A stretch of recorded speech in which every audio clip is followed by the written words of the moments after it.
Oi, Ilan, tudo Oi, bem? Vera, tudo bem? Tudo jóia. Tem sempre emoção, né? Quando Sempre. live. Sabia que eu fiz uma live ontem com o Toreiro? Você conhece o Toreiro, o escritor Toreiro, José Roberto Toreiro? Não, não. É um super escritor, roteirista de cinema. A gente ficou acho que uns 40 minutos ele caindo, voltando. Foi assim, Ah, engraçado, mas deu tudo certo. Então, olha, pessoal, sejam bem-vindos. Queria agradecer aí o pessoal aqui pela live, agradecer a Vera pela, né, agradecer mesmo de coração ter aceito o convite para a gente papear hoje. eu que A Vera, agradeço. a Vera Iaconelli é uma super psicanalista, colunista da Folha de São Paulo, além de outras milhões de coisas, e tem, né, muita coisa para contribuir, acho que para o pessoal que está ouvindo aqui. Eu tô babando nas suas colunas, estou achando assim uma melhor que a outra, assim, tá? As últimas semanas estão assim imperdíveis. Quem não conhece, corre lá depois, por favor, porque tá imperdível. E obrigado, Vera. Queria te agradecer. Imagina, estou feliz de estar aqui com você. Ai, Muito que bom te bom. reencontrar, Ilan. A Vera, a gente participou de um podcast na CBN. Eu montei um podcast chamado Educa 2.1 e a gente fez várias conversas, aí a Débora Freitas com vários convidados, e a Vera foi uma das convidadas. Foi um lindo podcast, depois procurem. Mas hoje aqui a gente está para falar, né, sobre a relação familiar, né, em tempos de coronavírus, né, Vera? E aí antes de começar a trazer assim, alguns bate-papos aí com você e conversar, eu queria só comentar com as pessoas. Eu sou judeu, sabe? Eu tenho origem judaica. Eu nasci em Israel, sou brasileiro Ah, naturalizado. Eu cheguei aqui no Brasil com 6 anos, me naturalizei, claro. E hoje, exatamente hoje, quando a gente acabar a nossa live, meia hora depois, uma hora depois, vai ser o Seder de Pessah, que significa a Páscoa judaica, o jantar da Páscoa judaica. E a Páscoa judaica, o Pessah, que tem a ver com a Páscoa cristã, né, a Santa aham. Ceia de Jesus, a Santa Ceia, aquela do Da Vinci famosa, é a Páscoa judaica. A Páscoa judaica tem um simbolismo muito forte. Ela carrega com ela um simbolismo que tem tudo a ver com o que a gente está vivendo agora. A Páscoa judaica fala de travessia, né? Os Uhum. hebreus atravessaram aqueles obstáculos todos para chegarem na liberdade. E quando você Uhum. fala da saída dos escravos para a liberdade, você lê o Êxodos e fala hoje à noite, né, no jantar, de vários símbolos, você está falando não de uma escravidão apenas física. Todos os mestres, os rabinos, os estudiosos, falam sobre esse texto, querendo mostrar que a liberdade não passa só pela matéria, a gente precisa se libertar também de alguns desejos, se libertar Uhum. também de alguns pensamentos e ideias fixas, se libertar das nossas ignorâncias, né? Hoje a gente está Uhum. vivendo um momento de muita ignorância, né? Nosso chefe maior, né? Que deveria ser o condutor, né? Da galera por essa travessia, né? Mostra uma cegueira absoluta, né? Das coisas que estão Quase um acontecendo, culto, né, Ilan? quase Culto à ignorância, né? um Uhum. culto à ignorância. Então, o Pessah fala exatamente disso, da gente trocar a escuridão pela luz, da gente se libertar dessas ideias fixas, da gente se libertar das nossas ignorâncias, e para isso precisa de 40 anos. Os hebreus passaram 40 anos simbolicamente no deserto. 40 anos. Até tem uma Uhum. piada, Vera, muito engraçada, que a Golda Meir, que foi uma primeira ministra de Israel, ela fez uma piada nos anos 70 que ficou famosa, que era assim: poxa, Moisés ficou 40 anos no deserto e foi escolher o único país da região que não tem petróleo. Poxa, 40 anos e foi escolher o único país daquela região que não tem petróleo, né? Não acertou, né? Então, Faltou assim, tino comercial. então a gente está num dia muito especial hoje, e eu queria que a Vera começasse a falar um pouquinho. Eu achei brilhante o seu texto da Folha, que você, acho que foi semana retrasada, né? Falando sobre a questão da terceirização, né? De como que as famílias, principalmente da classe média alta, sabemos que o mundo, a maioria dos brasileiros não passam por isso, é uma outra realidade, mas quando a gente olha para esse Uhum. recorte classe média alta, está se vendo num novo momento, que é o momento qual onde tudo era terceirizado, tudo, e agora não é mais. Os pais têm que colocar finalmente, né, as mãos, né, para trabalhar. Tem que trabalhar. Eu queria que você Aham, falasse um pouco aham. sobre isso, começar com a conversa agora.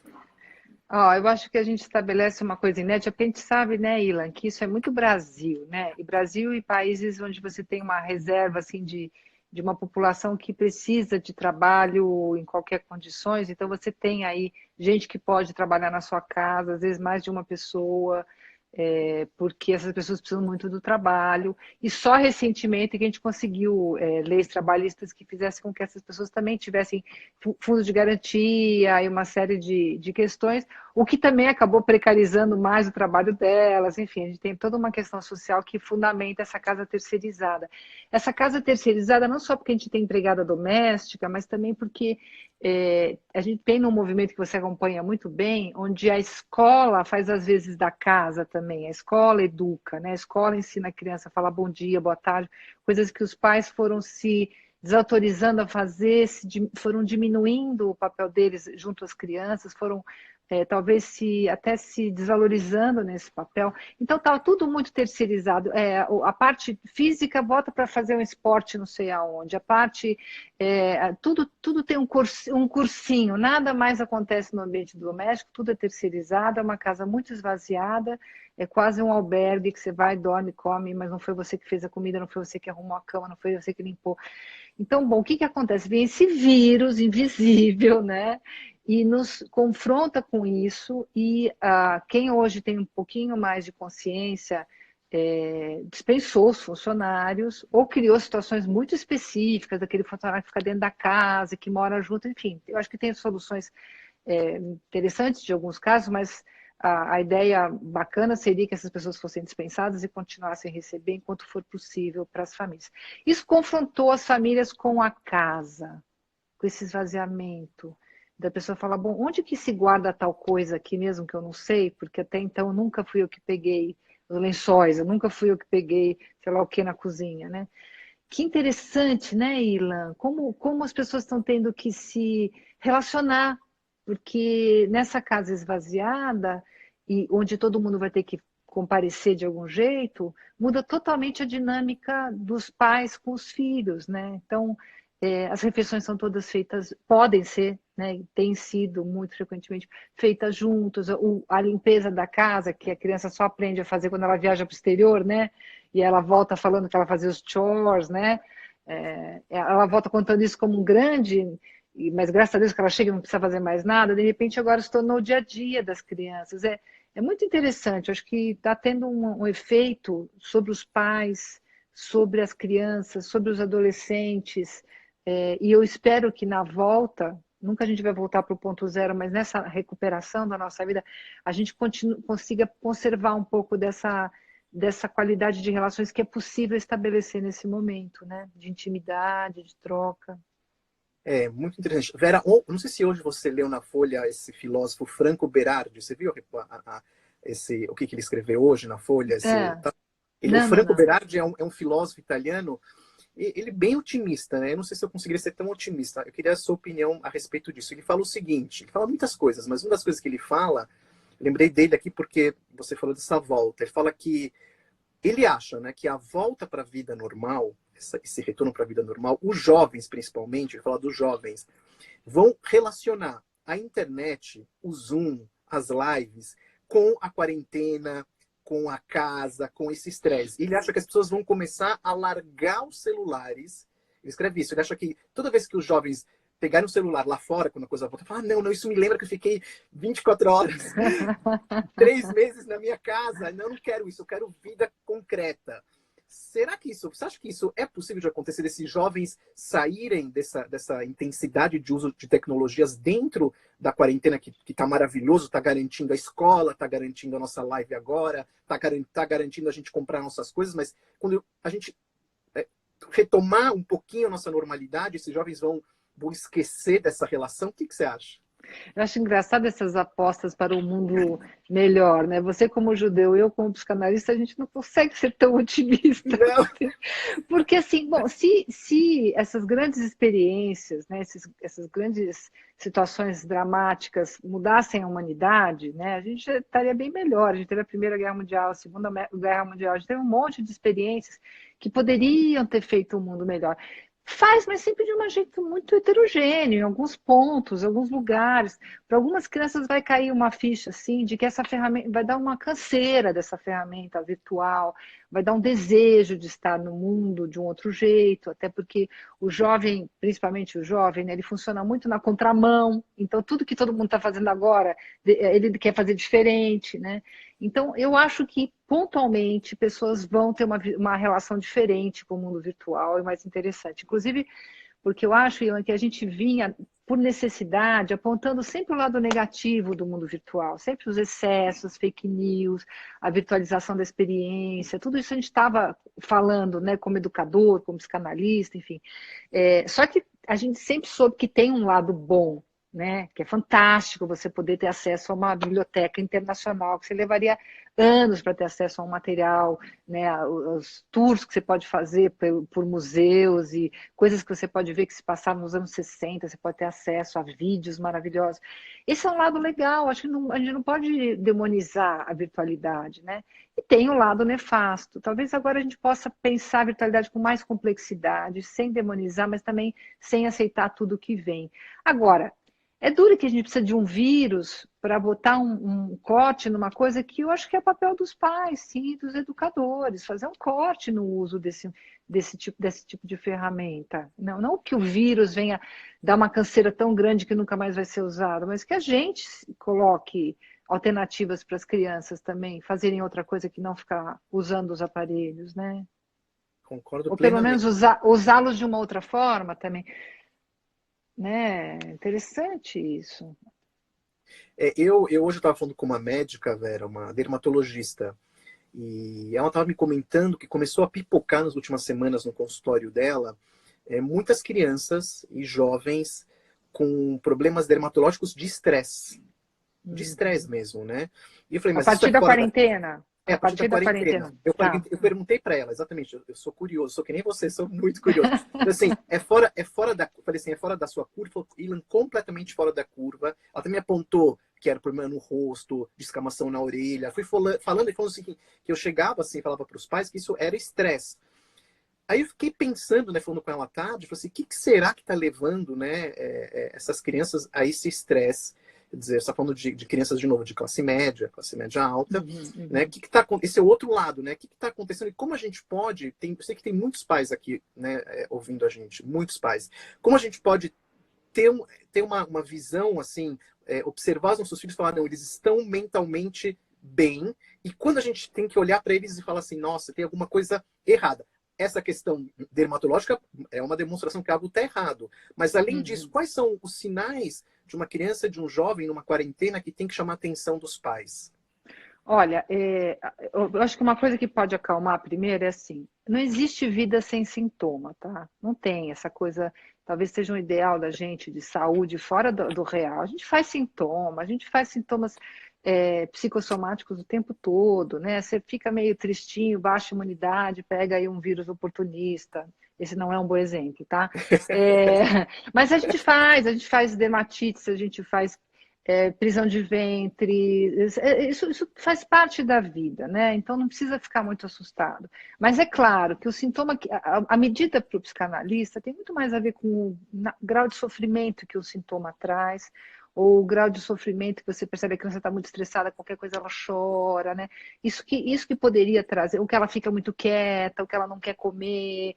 Isso seriam sinais que a gente precisa ficar atento, mas sempre lembrando que o sintoma ele está ali para fazer com que a pessoa também consiga expressar algo, atravessar algo, faz parte do processo, não precisa ficar super assustado, né? Uma grande a oportunidade que a criança está sinalizando algo para chegar junto, já não criar ali uma ideia de doença, mas de sinal de cuidado, de expressão de um sofrimento, de tentativa de elaborar alguma coisa. Estamos todos submetidos a um grande estresse, porque a gente não tem os escapes normais da gente, da rotina, do dia a dia, de sair, fazer as coisas que a gente gosta, fazer as coisas que a gente também não gosta, enfim, mas que acabavam descarregando uma certa energia do encontro com os amiguinhos, do encontro com o estudo e toda aquela rotina de atividades, e privados disso daí, e numa relação extrema, intensa com as mesmas pessoas. Então, aquele irmãozinho que você era rival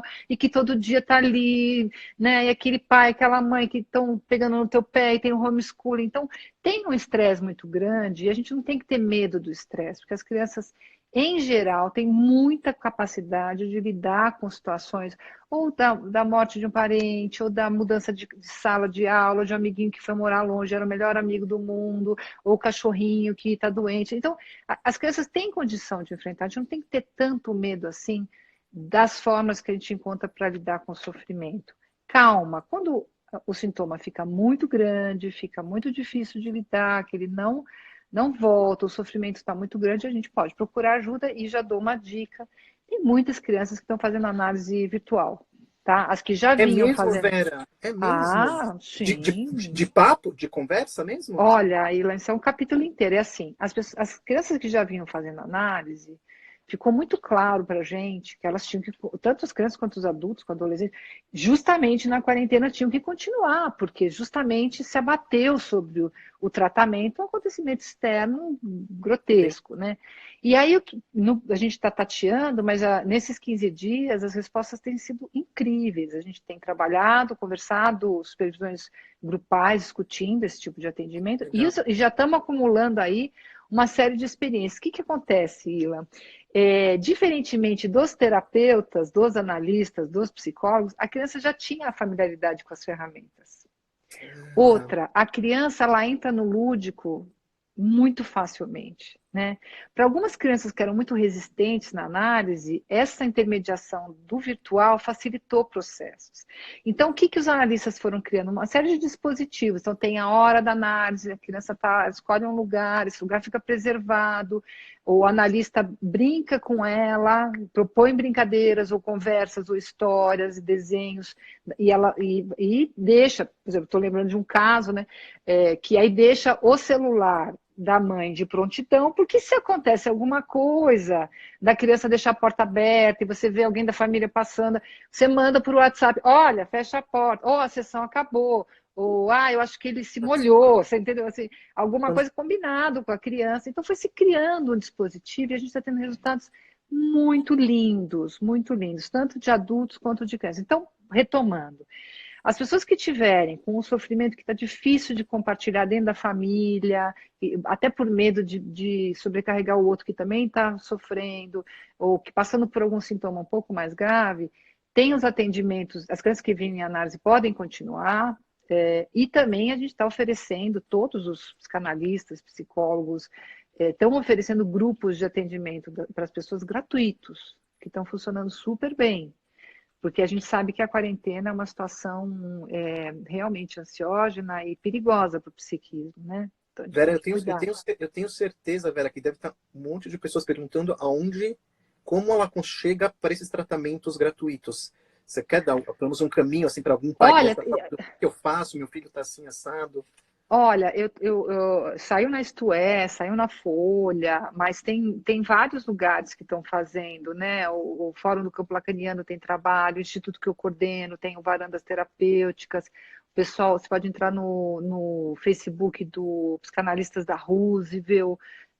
Eu acho que se jogar na internet hoje, Tá, psicanálise gratuita online, vai encontrar. você vai encontrar esses grupos. Você também vai encontrar, assim, o que eu digo assim, na hora de procurar, faça o mesmo curadoria que se faria procurando um analista para você. Você vai querer saber de onde que é, qual é a formação, quem é essa pessoa, não vai em qualquer coisa, né?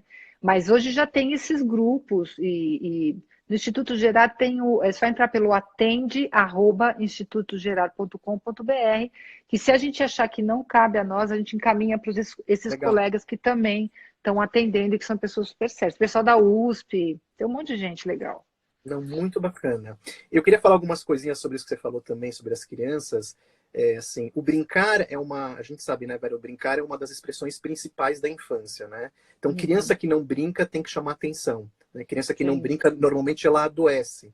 Então, Uhum, crianças que estão brincando durante a quarentena é um bom sinal. aham, Outro sinal importante em relação às crianças, que eu tenho feito bastante também lives, falado, escrito sobre isso, sobre as histórias. Como que as histórias, a linguagem, perfeito. elas podem sustentar e reforçar a imunidade da criança, porque Com certeza. se uma história ela dialoga com essa criança, eu escrevi um texto ontem chamado exatamente imunidade, Vera, porque eu lembrei de um casal, olha que interessante, Vera, um casal, numa reunião de pais há muitos anos, de uma menina de 4 anos, era uma psicóloga falando, e bem conhecida psicóloga, e depois quando terminou a palestra, os pais começaram a falar e esse casal disse o seguinte para a psicóloga. Era um tema ligado à literatura e psicanálise. E ela falou assim, o casal falou assim, a gente não quer que a nossa filha de 4 anos tenha contato com as coisas ruins da vida. O mundo já é muito cruel, é muito mal. Então, o que a gente dá para essa nossa filha? A gente dá só conteúdos que não tenham nada de mal, nada tipo isso na história sem bruxas, música sem violência, tudo, né? E claro que eu escutei, estava do lado e não me contive, né? Com muita Imagina, delicadeza. pelo amor de Deus!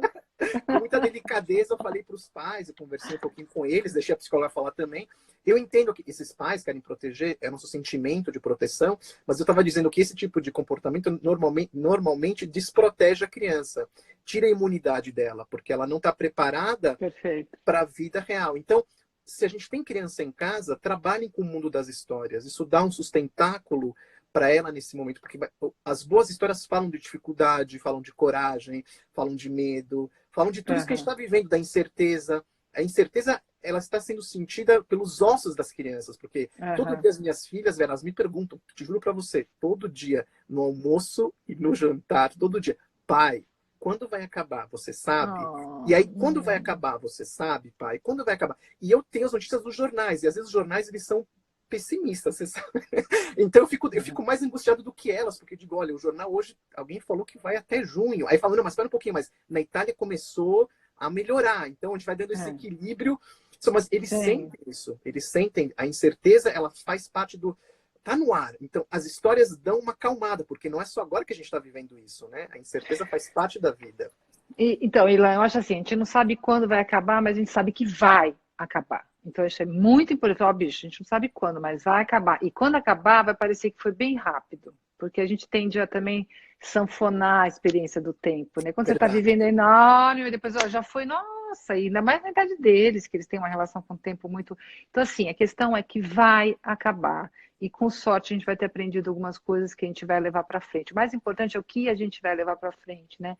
É que você trouxe tantas coisas interessantes, mas assim, em relação às histórias, assim, para os psicanalistas vai ficando claro que a ferramenta da cura é a palavra, e a ferramenta da palavra não é uma palavra que fala qualquer coisa, é uma narração de histórias, é uma recontação de histórias, uma análise é um processo no qual você conta e reconta a tua história e vai ouvindo ela pela primeira vez. Então, para a gente, tudo que é desse mundo simbólico é a nossa ferramenta de trabalho e é o que cura. E o aparelho psíquico, esse que constrói as histórias... Ai, Ju, você pegaria um copo d'água para mim? Meu marido aqui fazendo um backstage aqui para mim. Tudo que... Ai, se você puder trazer mais agora. Perdão, gente. Então, essas histórias, elas são uma forma de sistema imunológico. Eu adorei isso, porque realmente ele faz uma espécie de bucha de canhão entre a experiência e o corpo. Quando estoura no corpo, ou porque a gente é muito pequenininho e ainda não tem tantos recursos simbólicos, ou porque a gente é grande e não desenvolveu esses recursos simbólicos. Então, a palavra, ela está aí para tentar amortecer o impacto da experiência. Agora, é muito engraçado a pessoa achar que a criança não vai ter, obrigada, não vai ter acesso ao sofrimento porque ela ficou dentro da casa dela. O sofrimento, ele emana do sujeito que se conscientiza da própria existência. Ele não precisa ter uma morte na família para começar a pensar na morte. Ele não precisa ter uma experiência de perda real de um objeto para não pensar na perda. Porque na hora que nasceu o irmãozinho dele, ele já sacou que ele perdeu alguma coisa. Na hora que ele não consegue fazer aquilo que ele imaginava, que ele não pode voar, ele já perdeu alguma coisa, ele já percebeu que ele não tem tudo que ele quer. Então, o que essas histórias permitem? Permitem o mais fundamental, que a criança elabore aquilo que está dado pela existência. Não precisa criar uma existência. A existência já traz para a criança uma série de sensações de perda, de frustração, de impotência, e essas ferramentas são para elaborar isso. Agora, desculpa me estender nisso, mas assim, eu divulguei um vídeo que o Pablo Jafé fez numa escola argentina. Argentina, eu vi. Coisa mais linda aquele vídeo, Linda. né? Lindo, lindo, lindo. E ele fala, ele pergunta o que, que nós fizemos nesse ano de 2020. Então, ele estranha o 2020, né? A questão é menos quando vai acabar, eu digo, o que a gente pôde fazer nesse percurso, o que, que a gente está fazendo nesse percurso, do que a gente vai ser lembrado depois, né? Onde nós estamos em 2020, que as suas filhas vão contar para os filhos e para os netos Eu falo isso delas, para elas. né? Eu falo isso para Onde elas. estávamos? O que fizemos? É. Se nós lemos, ótimo. Mantivemos a escola aberta, diz o Pablo, né? Eu acho que a gente vai ter que realmente fazer um processo aí de elaboração dessa situação, né? Não, perfeito. Você conhece a autora das Mulheres que Correm com os Lobos, né? A Sim, Clarissa sim. Pinkola, né? E a Clarissa, ela Aham, fala... Aliás, olha que interessante, né, Vera? A Clarissa, né, As Mulheres que Correm com os Lobos, que basicamente é um livro de histórias, né, de aham. sustentar a galera, ela está em primeiro lugar dos mais vendidos. Quer dizer, olha Sim, que interessante. Quer dizer, nesse incrível. momento de crise, quer dizer, o que está mais Aham, vendido é o que fala do passado e o que orienta para o futuro, porque as histórias que sim. ela relata exatamente são essas histórias. E a Clarice, ela fala Aham. uma coisa bonita em relação às histórias e às crianças, que as histórias, elas são um mapa emocional para a criança. Um Ah, que grande lindo. mapa. É lindo. E que é Uhum, uma bússola que guia ela. Nesse momento, ela precisa de uma bússola, né, para ser aham, para ser ajudada. Mas em relação à uhum. escola, Vera, eu quero ver o que você acha sobre isso, mas eu estou acompanhando as minhas filhas adolescentes tendo aula, tá tão difícil, Vera, essa coisa de ter aula. Eu acho assim que nunca foi tão valorizado a aula presencial, porque eu vejo a Uhum. relação das minhas filhas e elas são a minha pequena estudiosa, assim, mas você vê que para ficar atenta naquele computador tá tão difícil. Então, eu queria saber o que você está achando sobre essa coisa de ter aula pelo computador.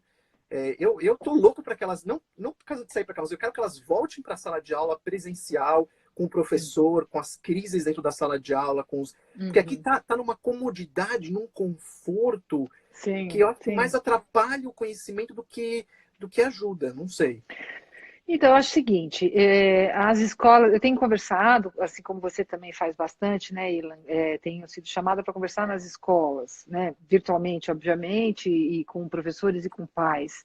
E as escolas foram pegas de surpresa, tiveram que fazer tudo a toque de caixa, geralmente são pessoas que são de uma geração pré-mundo virtual, né? Então, você imagina. Então, eu acho que eles estão precisando, e talvez já estejam, espero que sim, imagino que sim, rever a forma como eles entraram nesses primeiros 15 dias. Vamos lembrar, 15 dias, hein?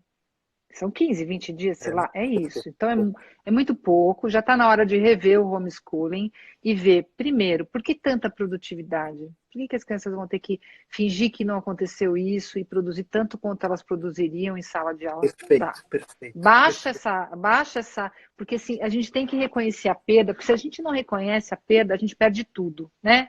O Lacan fala, a bolsa ou a vida. Se você quiser ficar com a bolsa, você perde os dois.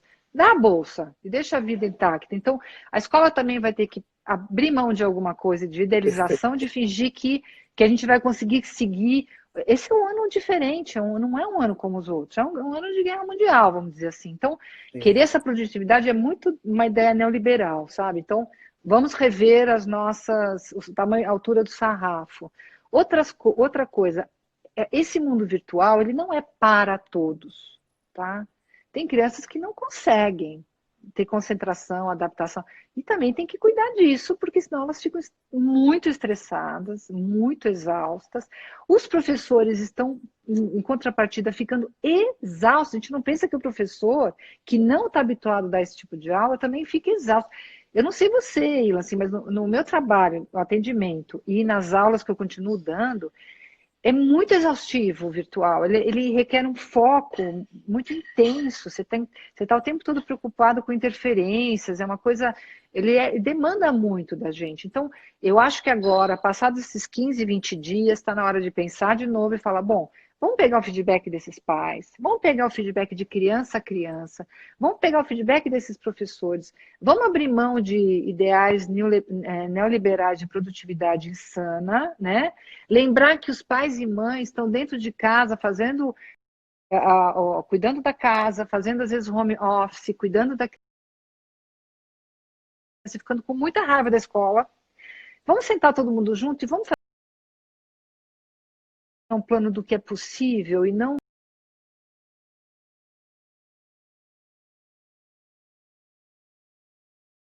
do ideal, porque no mundo ideal nada mudou. No mundo real, tudo Tudo. mudou.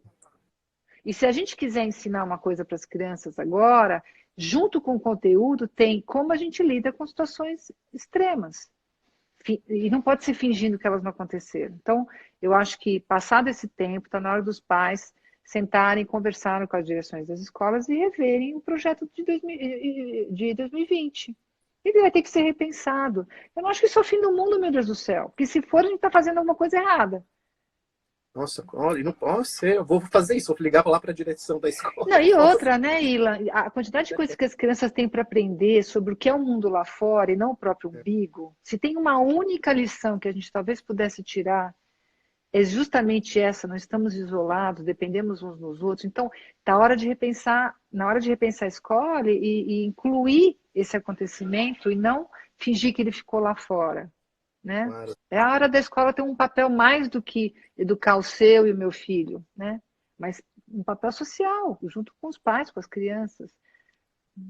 Não, nossa, Vera, concordo, não tinha pensado nisso, concordo sim, com tudo que você falou, e eu tenho sentido isso, você colocou em palavras o que eu estou sentindo.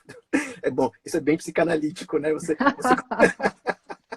colocou em palavras o que eu estou sentindo mesmo, porque eu vejo que tem uma coisa diluída, né? Uma coisa meio que eles estão correndo atrás, os professores se matando, a escola se Uhum. matando, e ao mesmo tempo os alunos, assim, eu tenho coisas engraçadíssimos aqui em casa, nem vou expor as minhas filhas, mas coisas engraçadas Uhum. durante esse processo de aula, porque é muito louco, você está no seu quarto, você está na sua Uhum. cama, você tem o violão do lado, você está com o seu Sim. celular do lado, então é uma nova realidade. E outra coisa eu pensei também, nessas épocas muito tensas, muito de ruptura, realmente você tem aprendizados na guerra, as crianças aprenderam, as que sobreviveram aprenderam muito, né? Você tem um Sim. aprendizado.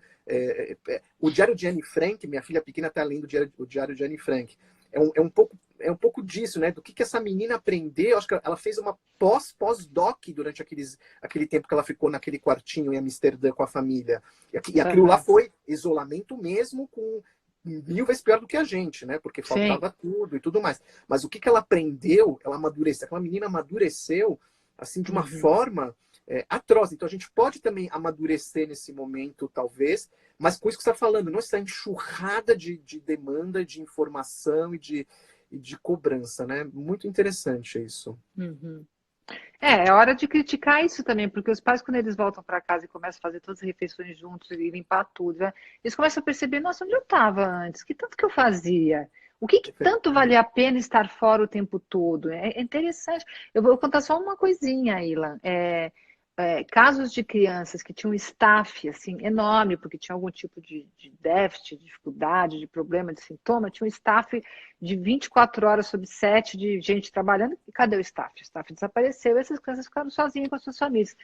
E os sintomas melhoraram. Que interessante. Os sintomas melhoraram, porque tem algo uma simplificação do enxugamento que aproxima as pessoas, né? Então, a gente está revendo muitas posições bem interessantes, né? E, Vera, mudando um pouquinho de assunto, indo para um assunto que eu sei que você gosta também, acho que a gente falou bem pouquinho no começo, que é a questão da intimidade. Né? Como, Uhum. como fica a intimidade no isolamento? A intimidade do casal, a intimidade das crianças, essa relação público-privado, para fora, para dentro, mesmo dentro da casa. O que você tem ouvido? E o que você acha a respeito disso? Vai mudar depois de tudo isso? Vai ter uma mudança? Vai ter muita separação, como a pessoa está falando? Vai Ó, ter uma onda de divórcio? bom, parece que na China teve, né, 50% de aumento de divórcio, não duvido que nos outros países também, e também muita violência doméstica. Acho que fala um pouco dessa dificuldade de se preservar num espaço tão pequeno e também sem os subterfúgios, né? Porque muitas relações elas funcionam com as pessoas estão juntas, casadas há 300 anos, mas elas se frequentam muito pouco, elas se encontram muito pouco, porque, sabe, toda noite alguém tem alguma coisa, ninguém se vê, o casamento dura para sempre, né? Então, no confinamento, o que vai aparecendo é você repensar que tipo de relação você tem, o quanto ela pode ser satisfatória, e realmente perguntar com quem que você ficaria numa ilha deserta, né? E é interessante, porque você pode falar, ai, que bom, porque eu ficaria exatamente com as pessoas com quem eu moro hoje, né? Ou pelo amor de Deus, né? Eu prefiro pegar o vírus do que ficar com essas pessoas. Então, essa é a hora. O Karnal falou uma coisa muito engraçada. Ah, vocês queriam tanto ficar com a família, né? Agora toma que vai ficar com a família. Eu morri de rir, achei o máximo, mas é isso mesmo. Então, essa é uma hora de uma certa momento de choque de realidade. Eu vou contar uma coisa das minhas filhas, porque a gente tem conversado muito sobre isso. Logo que saiu essa história, a ficha ainda não tinha caído. E elas falam, imagina que eu vou ficar aqui de noite, imagina, eu vou para casa de uma amiga que está morando sozinha, nós vamos ficar lá, né? Aí eu sentei as duas e falei, oi, vocês não vão para lugar nenhum, senta aqui, dei um choque de real, falei assim, veja o que está acontecendo.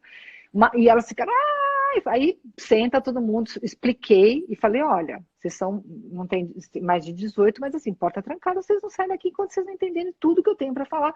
Aí passamos a régua, aquele estresse, e foi ótimo, porque imediatamente elas entenderam a dimensão da coisa e a gente começou com uma conversa assim, o que eu acho que eu posso melhorar na relação, não o que você acha.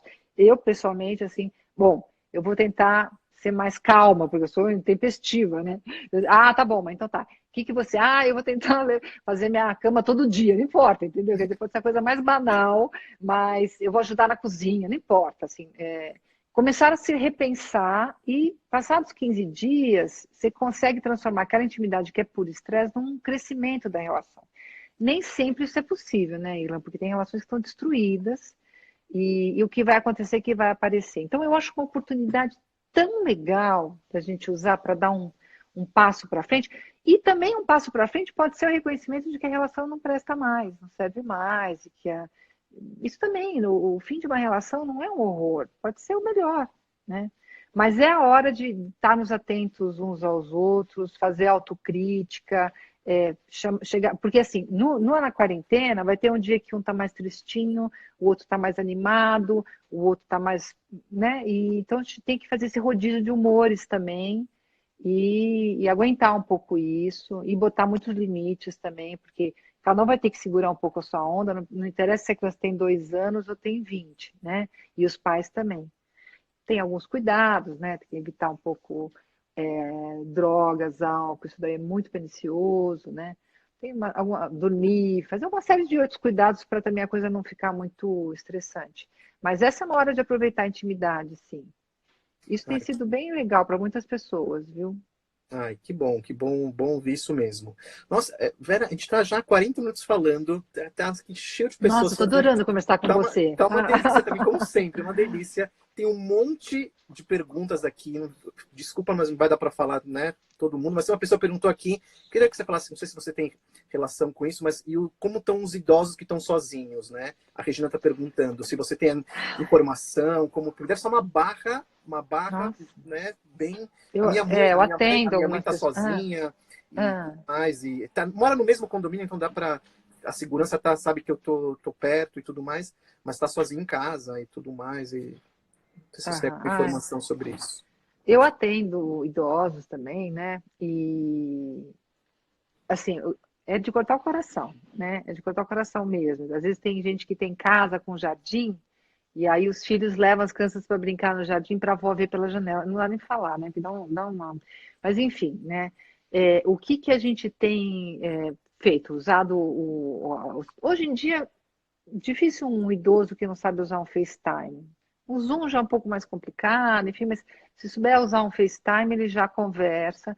E tem pais fazendo assim, ó, tem uma hora do dia que a criança fica com a vovó na internet, né? E a vovó fica olhando a criança, o vovô fica olhando a criança brincar como se estivesse fazendo uma visita e os pais até têm uma folguinha ali, né? A gente tem pedido para essas pessoas ligarem todos os dias para os avós, para as pessoas que talvez você nem ligasse mais, para o teu sogro, para a tua sogra, você não tinha o hábito de fazer. Entrem em contato, liguem, cozinhem para eles, sabe? Levem comida, levem coisas que vocês sintam que podem trazer com conforto. A questão é ir mantendo o contato, porque inclusive o que eu estou sentindo que os avós tá muito pesado, é que eles estão com uma fantasia que tem um dado de real assim muito longínquo, mas existe a probabilidade é pequena, eles acham que eles nunca mais vão encontrar as crianças. Porque eles acham que vão morrer. o que pode acontecer, mas numa proporção muito pequena. Então, é muito duro. Eles falam assim, não só não posso ver meu neto, porque talvez eu nunca mais possa ver meu neto, que é uma coisa que gente da nossa idade já não tem a sensação, mas uma pessoa de 80 anos tem. Então, a gente tem que cuidar muito. Eu não consigo imaginar mais formas além de... Para dar um outro tipo de exemplo, né? Eu tenho uma pessoa que eu atendo, que mora sozinha, enfim, não tem filhos e vive uma situação de muito medo em relação à velhice, da dependência. E com a questão do coronavírus, ela se viu cuidada por outros familiares. E foi muito importante para ela, porque como ela até então nunca tinha precisado ser cuidada por uma pessoa muito independente, tem muita condição, mas temia no futuro. O futuro chegou por uma circunstância completamente externa às competências dela, e a família toda começou a cuidar dessa tia, né? E ela falou, nossa, eu tenho uma família, quando eu ficar de fato doentinha, eu tenho uma família. Então, também pode surpreender quem que comparece nessa hora para cuidar, né? Pode ser um momento de solidariedade inédito numa família, pode ser uma descoberta desse outro, né? Então é difícil, porque a questão do adoecimento para ele está mais real, né? Do que para a Sim, gente imaginar. É cuidar, cuidar, cuidar. é cuidar, né? Aqui não estão conseguindo aqui com a sobrecarga dos trabalhos de casa, não consigo dar atenção integral ao meu bebê de um... Aqui tem um desabafo falando que com sobrecarregamento, a pessoa está sobrecarregada com os afazeres domésticos de trabalho e não consegue dar atenção para o bebê dela de 1 ano e pouco, né? Que deve estar bem difícil, né? As mães que trabalham e que começaram a trabalhar em casa ainda tem que ajudar a parte, né, da casa e o bebê, né? Então, pai, se tiver pai, pelo amor de Deus, né? Sim, Se imagina. tiver, né? Você ter, né? Sim. Os homens nessa hora, pelo amor de Deus, essa é a hora da revelação, né? Sim, é a hora da possibilidade de permanecer casado, né? Porque se você não comparecer agora, amigo, tua chance já era, né? Já era, Então, fica atento, né? porque essas mágoas, esses ressentimentos, eles ficam para a vida, né? Então, assim, alguém usou uma expressão, infelizmente eu não vou saber o nome dessa pessoa, porque foi citado por uma outra, que a gente está vivendo o puerpério do mundo. Porque o mundo está dentro de casa como as puérperas ficam, confinadas dentro de casa, tendo que cuidar de tudo. Eu achei essa expressão sensacional. Então, você quer saber como é que uma puérpera se sente? É como a gente está se sentindo agora, confinada, né? Primeiro, não precisa ficar 100% com o seu bebê. Ninguém merece uma mãe 100%, tá? Vai fazer suas coisas. O bebê, ele tem um mundo... Quanto menorzinho, mais coisa ele tem para explorar. A mãozinha dele é o máximo, entendeu? Então, deixa o bebê brincar, chega junto, deixa ele ali mais ou menos perto, mas não fica achando que você tem que entreter. Isso é uma dica para os pais. A gente tem uma geração de pais agora, um pouco diferente da geração dos meus pais, que tem qualidades maravilhosas, mas tem uma dificuldade que é achar que tem que ficar entretendo o filho, que tem que ser GO de hotel, sabe? Assim, que tem que. Não, para de entreter criança tem que brincar, deixa eles brincarem, sabe? Dá sucata para eles mexerem. Não, essa coisa de ter que sentar para brincar de Polly, minhas filhas tinham uma Polly, que era uma bonequinha desse tamanho. Jesus, não, ninguém merece. Eu nunca gostei Aquelas disso, roupas, não. né, Vera? Como é difícil Não, aquelas roupas. Eu passei horas com aquelas roupinhas da Polly. nossa, que inferno. Então, assim, é muito importante. Inclusive, tem estudos que mostram que quando os pais entram na brincadeira, eles dão uma estragadinha, que a criança brinca melhor Claro. sozinha do que quando os pais entram. Então, gente, está na hora de rever o seu lugar junto ao seu filho. Dá as condições, dá a segurança e deixa o cara brincar. Ai, mas ele quer ficar comigo, tá? Então ele pega um paninho de prato, senta no chão e começa a enxugar, a brincar de enxugar a louça enquanto você lava de verdade, sabe? Não. Isso a gente tem que aproveitar essa situação para aprender. As crianças têm que aprender a brincar sozinha, é uma grande conquista, é importante. E aprender a inventar a brincadeira, aprender a lidar com o tédio, transformar o ócio em criação, porque isso, gente, parece pouco, mas isso é uma das condições para a gente diminuir essa epidemia de depressão. Porque a gente está numa cultura onde tudo a gente preenche, a gente não deixa a criança 1 minuto sem fazer nada. E nesse preenchimento, quando ele se vê diante do vazio, ele deprime, ele não sabe o que criar. Então, olha a oportunidade de ouro que a gente tem para não ficar, pelo menos não ficar assombrado com a demanda da criança, já ajuda, né? Nossa, Vera, demais. Aí apareceu aqui um comentário falando que pai não é recreador, que é exatamente isso. Isso, Ótimo, isso, ótimo, né? O pessoal isso, está isso. gostando. E é exatamente isso, né? Assim, nossa, o mundo do brincar, eu adorava observá-las brincando sozinhas e como elas se viram. É um momento bonito e se viram mesmo. E esse super Uhum. estímulo, aquela coisa que bebê precisa ser super estimulado, é uma grande contradição, né? Quer dizer, porque ele, Sim. né? Quer dizer, teve até um pessoal que Só estressa o bebê. entrou no Imagina. Brasil, um grupo alguns anos atrás que eram lugares, tinha aqui perto de casa, só para estímulo de bebê. Acabou falindo, né? Mas Ainda era igual bem. bebê para ele engatinhar e bater aqui. Gente, pelo amor de Deus, né? Você está em casa, o mundo já é um estímulo, né, maravilhoso.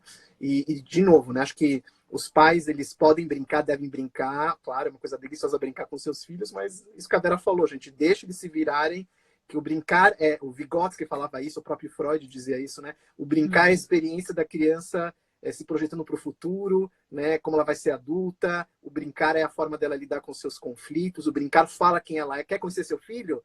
Olhe a brincadeira dele, né? Você vai ver que É. maravilha, né? Ele se revela na brincadeira. Vera, nosso tempo está acabando, a live daqui a pouquinho vai terminar. Eu queria realmente, juro, agradecer. Foi uma live maravilhosa. Ah, Espero que tenha... adorei falar com você. Eu Muito também bom falar com adorei. você, Ilan. Espero que tenha um repeteco. Quem quiser acompanhar a Vera, ela está com o Instagram dela, na Folha de São Paulo, escrevendo coisas maravilhosas, participando de várias lives que eu estou vendo também, muito bacanas. Sigam a Vera. Eu estou fazendo também algumas lives aí com educadores, escritores, ilustradores, filósofos também. Manda. E eu vou mandar aí para o pessoal. E fiz umas lives com pediatra, infectologista, tão interessante. Para as crianças Ah, perguntarem para o pediatra lá do Einstein sobre coisas do coronavírus, sabe? Foi lindo. ah, Aí uma criança perguntou, Vera, foi semana passada, perguntou assim, doutor, a gente pode pegar coronavírus pelo ouvido? Olha que fofo, né? que fofo. Que tem lógica, né? Tem lógica, Os fala de nariz, buracos, fala de não? olho. Aí o Sim. médico, só para vocês saberem, não pode. O médico explicou, o médico explicou por quê e tudo mais. Então, acompanhe Ai, que depois fofo. no meu Instagram as lives. Vou tentar, o pessoal desesperado, salva a live. Se der tudo certo, eu vou salvar a nossa live, não se preocupem. E eu queria desejar para todo mundo, para a Vera também, Chag Sameach, que em hebraico significa boas festas, boa travessia, e que a gente realmente saia desse momento diferente e renovado e livres, principalmente dessas ignorâncias que estão acabando com o mundo, né? Chega de ignorância e vamos para o conhecimento, para a ciência, para o estudo, que isso que liberta. Vera, olha, beijo e muito obrigado, viu? Obrigada, Ilan. Espero Tá te bom. encontrar a próxima vez e a gente se abraçar. A gente se abraça. Pessoal, obrigado por participar e até uma próxima. Valeu. Um Tchau, gente. beijo, querido. Beijo. Tchau, Tchau, tchau. tchau. Tchau.